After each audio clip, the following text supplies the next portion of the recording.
हमारा गठबंधन जीता है। 5 हम लोग हराए गए बेईमानी से काउंटिंग में, और काउंटिंग से पहले की जो बेईमानी थी वो अलग थी। काउंटिंग से पहले की बेईमानी अलग थी। नहीं तो अकेले उत्तर प्रदेश की जनता की वो ताकत थी कि मोदी जी की सरकार और अकेले उत्तर प्रदेश की जनता ही हटाने में सक्षम थी। यही लोग तो दावा कर रहे थे कि 10 लाख से प्रधानमंत्री जीतेंगे बनारस से, कोई आगे इतना हम यूपी में बनाएंगे। आप बीजेपी की ये बात क्यों नहीं सुन रहे हो कि हर साल 2 करोड़ रोजगार कहाँ हैं? आप बीजेपी की इस बात को क्यों नहीं सुन रहे हो कि उन्होंने कहा था महंगाई कम करेंगे? आप बीजेपी की इस बात को क्यों नहीं सुनने को तैयार हो कि उन्होंने कहा था कि डॉलर के मुकाबले में रुपए की वैल्यू बढ़ाएंगे? इन बातों को आप सुन ही नहीं रहे हो। आप जो बीजेपी के हित की बातें केवल उतनी सुन लेते हो, और ये प्रोपगंडा है बीजेपी का। सोने चांदी की शुद्धता और विश्वास का दूसरा नाम चिक्की ज्वेलर्स कोयलसा आजमगढ़। इस लगन पर लाइए अपने सपनों के गहने और पाइए शानदार तोहफे हर खरीदारी पर। Double bedsheet, casserole, pressure cooker, 51 piece dinner set, mixer grinder, Hero cycle, 18 inch की कलर टीवी समेत और भी बहुत कुछ। शुद्धता की पूरी गारंटी, हॉलमार्क EHUID वाले 18 कैरेट 22 कैरेट गहनों की विशाल रेंज उपलब्ध। तो आज ही आइए चिक्की ज्वेलर्स कोयलसा बाजार आजमगढ़। अधिक जानकारी के लिए स्क्रीन पर दिख रहे नंबरों पर संपर्क करें। सहयोगी प्रतिष्ठान चिक्की कॉस्मेटिक्स एंड जनरल स्टोर।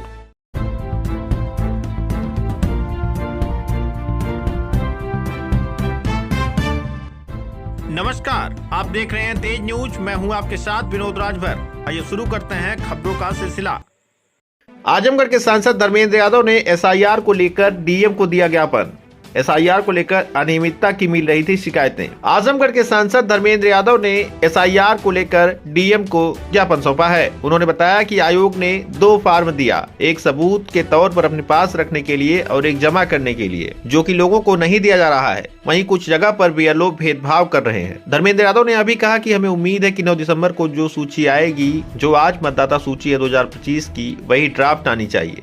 किसी के साथ भेदभाव ना हो, बिना मतलब का वोट ना काटा जाए, बिना मतलब का वोट तकनीकी कारण दिखा करके हमारे वोटरों को हरेसमेंट न किया जाए। वहीं उन्होंने दिनेश लाल यादव निरहुआ को लेकर कहा कि लोगों की बातों पर मुझे कोई टिप्पणी करने की आवश्यकता नहीं है। उन्होंने तो ब्रह्मा को भी चुनौती दी थी। ये बहुत सारी जगह वो दिक्कत है। कुछ जगह के BLO लोग भेदभाव कर रहे हैं वोटरों के साथ, पार्टीगत और तमाम एंगल से।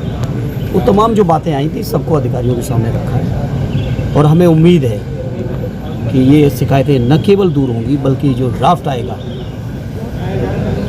9 दिसंबर को, उसमें जो आज मतदाता सूची है 25 की, वही मतदाताओं का ड्राफ्ट आना चाहिए। ये अपेक्षा की अधिकारियों से। किसी के साथ भेदभाव ना हो, किसी के वोट जबरदस्ती काटे न जाए, बेमतलब की तकनीकी कारणों को दिखा के मतदाताओं का हरेसमेंट ना हो, ये अधिकारियों से हमने कहा है। SIR को लेकर बिहार में काफ़ी हल्ला मचा था। उसके बाद चुनाव हुआ, NDA की प्रचंड जीत हुई, और उसके बाद कल पूर्व सांसद दिनेश लाल यादव ने कहा कि जो हश्र महागठबंधन का बिहार में हुआ, वही हश्र अखिलेश यादव का यूपी में होगा। क्या कहना है? अब उनके बारे में हम कुछ नहीं कहना चाहते। वो इतने बड़े आदमी हैं, वो ब्रह्मा को भी चुनौती देते हैं। उनके बारे में इसी आजमगढ़ में उन्होंने ब्रह्मा को भी चुनौती दी थी। तो ऐसे बड़बोले लोगों के जवाब देने की मुझे नहीं समझता कोई ज़रूरत है। हम लोग समाजवादी लोग अपने नेता रणजीत अखिलेश जी के नेतृत्व में जो उत्तर प्रदेश की जनता की तकलीफ़ें हैं, शिकायतें हैं, परेशानियां हैं, जो अन्याय है, अत्याचार है, शोषण है, भेदभाव है, जाति के नाम पे अत्याचार है, उस चीज़ को लेकर हम समाजवादी लोग उत्तर प्रदेश की जनता के बीच में हैं। और मुझे पूरा यकीन है 24 के चुनाव की तो शुरुआत है, 27 के चुनाव में उत्तर प्रदेश का जनमानस दिखा देगा कि उत्तर प्रदेश के अंदर ये जो सरकार चल रही है, अत्याचार, शोषण, बुलडोजर, सामंतवाद, भेदभाव, जाति धर्म के नाम पे जो बंटवारा, जो अत्याचार हो रहा है, इन सब चीज़ों का जवाब उत्तर प्रदेश की जनता। SIR को लेकर समाजवादी पार्टी की क्या तैयारी है? SIR को लेकर समाजवादी पार्टी का एक साथी, एक कार्यकर्ता मैदान में है, और हम लोग भी अपने स्तर से जितना बेहतर हो सकता है उसकी समीक्षा भी कर रहे हैं, और कहीं कोई अगर दिक्कत है तो साथियों को सक्रिय भी करने का काम कर रहे हैं। और मुझे पूरी उम्मीद है कि उत्तर प्रदेश का मतदाता, आजमगढ़ का मतदाता स्वयं सक्रिय होके, क्योंकि लोग जानते ही है SIR चुनाव जीतने का हथकंडा है। इस बात को मैं आज आपके बीच ही नहीं कह रहा हूँ, बल्कि पूरे देश के विपक्ष के लोगों ने 1 महीने तक सदन को नहीं चलने दिया गया। चुनाव आयोग के सामने तमाम बातें रखी गई, लेकिन हमारी बातों को स्वीकार नहीं किया। नहीं स्वीकार किया है चुनाव आयोग ने, वो अलग बात है, क्योंकि चुनाव आयोग के नियुक्ति में ही जब महामहिम मुख्य न्यायाधीश महोदय को हटा दिया गया, सुप्रीम कोर्ट के चीफ जस्टिस साहब को हटा दिया गया, तो अब इसके बारे में क्या कहना। लेकिन जनता जवाब देगी, और जनता से मैं यही अपील करूंगा कि अपना एक एक वोट, जिसका भी वोट है या जो लोग 18 साल के हो रहे हैं, सभी लोग अपना वोट दुरुस्त करा लें, क्योंकि लोकतंत्र का सबसे बड़ा कोई हथियार है तो वोट है।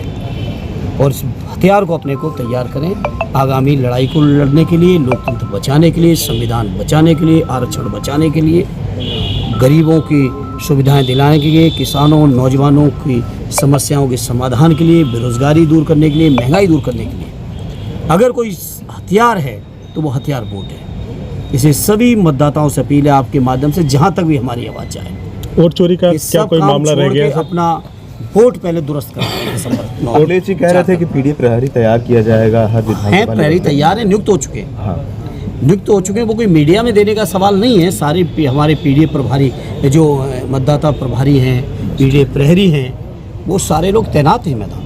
सांसद और जी, जो तैनात है तभी तो उनकी इस माध्यम से फीडबैक मिल रहा है, जिसके आधार पे आज हम लोग बात कर रहे थे अधिकारियों से। बिहार का जो रिजल्ट आया है, उसकी समीक्षा करते हुए एक बार क्या लग रहा है कि उत्तर प्रदेश में बीजेपी कह रही है कि हम फिर से यूपी में भी उससे ज़्यादा सीटों से देखिए बीजेपी क्या क्या कहती है। बीजेपी की ये बात तो आप लोग सुनते हो कि बीजेपी ने कहा है कि इतना हम यूपी में बनाएंगे।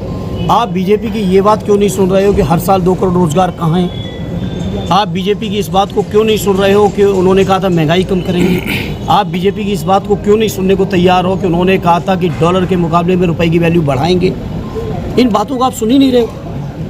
आप जो बीजेपी के हित की बातें केवल उतनी सुन लेते हो, और ये प्रोपगंडा है बीजेपी का। ये ऐसा प्रोपगंडा बना के बेईमानी अख्तियार करके तमाम संवैधानिक संस्थाओं का दुरुपयोग करके बीजेपी जीतती है। सांसद जी, बीजेपी निष्पक्ष चुनाव में उत्तर प्रदेश के अंदर समाजवादी पार्टी और आदरणीय अखिलेश यादव जी के सामने कहीं नहीं टिकेगी। यही बीजेपी तो कह रही थी कि हम 400 लाएंगे। 400 की वादा किया था, क्या दावा पूरा हुआ? इसी बीजेपी के तमाम नेताओं की आपके निकालिएगा अपने रिकॉर्ड से वीडियोस। किसी ने कहा था कि यूपी में 80 जीतेंगे, किसी ने कहा था 76 जीत रहे हैं, किसी ने कहा था 78 जीत रहे हैं। आगे उत्तर प्रदेश की जनता ने परिणाम क्या दिया? लेकिन मैं चाहता हूँ मेरे पत्रकार साथियों, इन तर्कों को भी तथ्यपरक तरीके से आप लोग जनता के सामने रखो कि बीजेपी ने ये कहा था और रिजल्ट ये आया। 43 तो हमारा गठबंधन जीता है, 5 हम लोग हराए गए बेईमानी से काउंटिंग में, और काउंटिंग से पहले की जो बेईमानी थी वो अलग थी।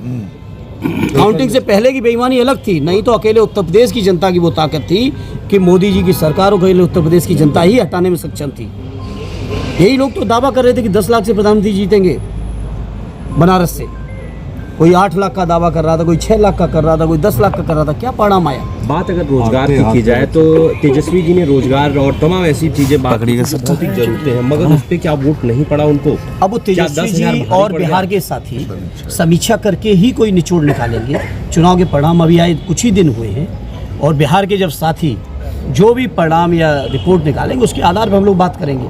अभी चूंकि हम बिहार, तो मैं तो खैर स्वयं भी नहीं गया था, तो मैं बिहार के आधार पर भी सांसद जी जो 10,000 रुपये दिया गया सिटी में, जिस तरीके से मुलायम सिंह यादव को लेकर के इंडिया टुडे की एक रिपोर्ट को लेकर के धरना प्रदर्शन चल रहा है समाजवादी पार्टी का, उस पर क्या रिएक्शन है? क्या इस तरीके से चीजें होनी चाहिए? क्या मीडिया को ऐसी रिपोर्टिंग करनी चाहिए थी? मैं आप पत्रकार साथियों से सवाल करिए। देश के इतने बड़ा जो ग्रुप अपने को दावा करता है कि सबसे बड़ा मीडिया का हाउस है, ग्रुप है, क्या इस तरह की अपमानजनक तस्वीरें उनको लगानी चाहिए थी?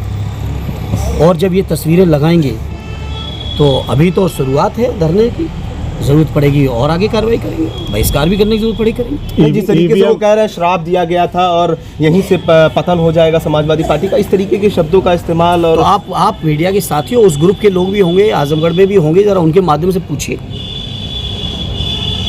जिस व्यक्तित्व को भारत सरकार ने परम विभूषण का सम्मान दिया, जिस व्यक्तित्व को मैं समझता हूँ उत्तर प्रदेश सहित पूरे देश के लोग गरीबों के मसीहा के तौर पे जानते हो, जिस व्यक्तित्व को नेताजी सुभाष चंद्र बोस जी के बाद नेताजी की उपाधि मिली हो, जिस व्यक्तित्व के मैं समझता हूँ न रहने पे शायद कोई ऐसा वर्ग, व्यक्ति, समुदाय होगा जिसको कष्ट, दुख और उन्होंने न सम्मान में उनकी अपनी संवेदनाएं व्यक्त की हो।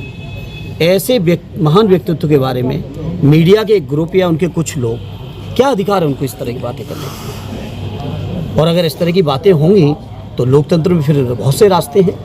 2027 के चुनाव को लेकर ईवीएम और वोट चोरी जैसे मुद्दों पर क्या कहना है? हम लोग सजग हैं। जो आदरणीय राष्ट्रीय अध्यक्ष जी ने पीडीएफ प्रहरी बनाए हैं, वो प्रहरियों के माध्यम से हम लोग कुछ भी गलत नहीं होने देंगे। सत्ता तो हालांकि जानते हो आप सब क्या क्या करना चाहती, क्या क्या की। जिस आजमगढ़ में हम लोग खड़े हैं, इसी आजमगढ़ में आप रिकॉर्ड निकलवा लीजिएगा जिलाधिकारी और कप्तान के दफ्तर से, 1,10,000 लोगों को रेड कार्ड दिए गए थे अभी पार्लियामेंट के चुनाव में। 1,10,000, 10 विधानसभाओं का ये जिला है। ऑन एन एवरेज हर विधानसभा में 11,000 रेड कार्ड इशू हुए थे। बावजूद इसके आजमगढ़ के बहादुर साथियों ने न केवल दोनों सांसद बनाए, बल्कि 10 के 10 विधानसभाओं में हम लोगों को जिताने का काम किया है। तो ये जो हथकंडे हैं ना, हथकंडों से हम समाजवादी लोग बहादुरी से पहले भी निपटे और आगे भी निपटे। बंगाल की तैयारी सर अब दीदी कर रहेंगी सच्चा में। ठीक है।